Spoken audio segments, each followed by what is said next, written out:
I just want to highlight something. I want to address something first of all to the young people who are being pressured into getting married. I just want to say just a couple of things to you guys. It's not the solution to all of your problems, but at least I'll highlight some things.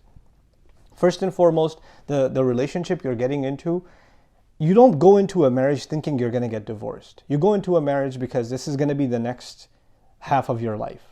This is a lifelong commitment. This is the next 50, 60 years of your life. It's not a light decision. A lot of times all you think about is the marriage ceremony, the party, making your parents happy. That's right now. What about 10 years from now, 15 years from now, 20 years from now? Because this one decision decides the direction of the rest of your life. So if there was one time where you speak out and say your opinion and take a stand, with all due respect, this is the time. You're not being disrespectful. This is a right Allah gave you. This is a serious decision which has to do with your life. Not your parents' life more than it has to do with yours. Of course, you should be making a wise decision on who you marry and what kind of person they should be, and your parents should have a say in that. But if your parents don't have exclusive say, the dominant say is actually yours. And subhanAllah, and even the ayah, وَأَخَذْنَا مِنْكُمْ, they've taken from you. The women have taken from you. Allah didn't even mention their walis. He mentioned the women themselves. You are going to be, the sisters I'm talking to now, you have to be comfortable with the person you're marrying. Of course, if you come from a conservative family and a religiously observing family, you don't go out and party. You don't go talk to men casually. You're not going to get to know the guy by going on a few dates before you decide. Of course, you're not going to be comfortable entirely with marriage because it's a new thing in your life, but at least you're going to have some level of comfort with the idea. You're going to be, okay, you know what, this seems like a good person. To my side, as best as I can find out within the realm of Sharia, this seems to be a good person. I think this is a good match for me. Allahu A'lam if it's the best match, and sometimes people get married and they get divorced. This even happened with Sahaba. But we do our due diligence, right? You have to be happy going in. You shouldn't be settling in a relationship going in. The same is true of guys. Guys, speak up and, let your opinion be heard. That doesn't mean you're being disrespectful unless you're being disrespectful in the way you say it. See, disrespect is not about what you say.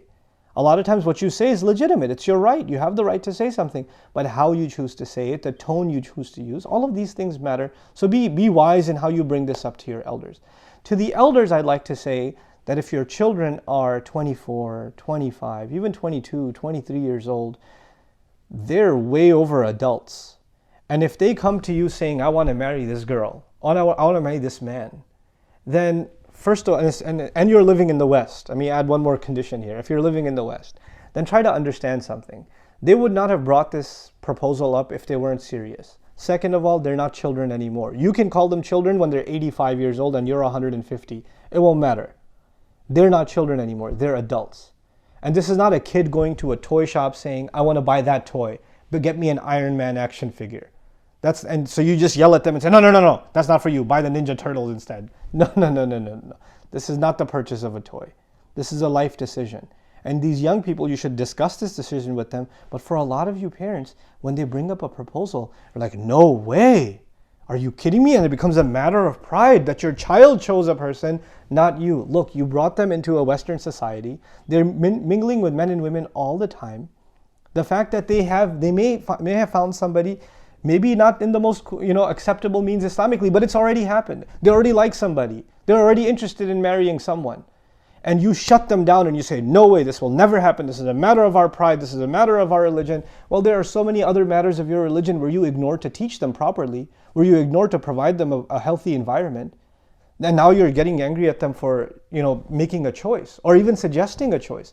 At least consider the choice. Become more open-minded about the possibilities. The world around you has changed.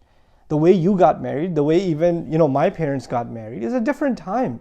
Those norms, those standards, cultural standards have changed. The world around us has changed, So we have to be open to the choices that our children are making. Look, if you're sending your son to college, you have enough trust in him to send him to college, to let him work in a non-Muslim society. If you're sending your daughter to school and she's getting an education in a non-Muslim society, you trust her enough to send her out into a cruel, corrupt world, and to survive and uphold her values. So then you have to trust her enough with her decision. At least enough to consider her decision. Even if you don't like the choice at first, at least to consider that decision. So be a little more open-minded about this discussion and control the tempers. No, there's no need for overly dramatic language. There's no need for, oh my God, all of my dreams have shattered and you're no longer my son and all of this stuff. Just take it easy. Take it easy. Everybody needs to be able to say how they feel. In many Muslim cultures, parents don't open up. They only open up when it's like too late. And children don't say anything because they're too afraid of what their parents might think. We need to change that culture. We need to have a culture of open, honest, and yet at the same time respectful communication.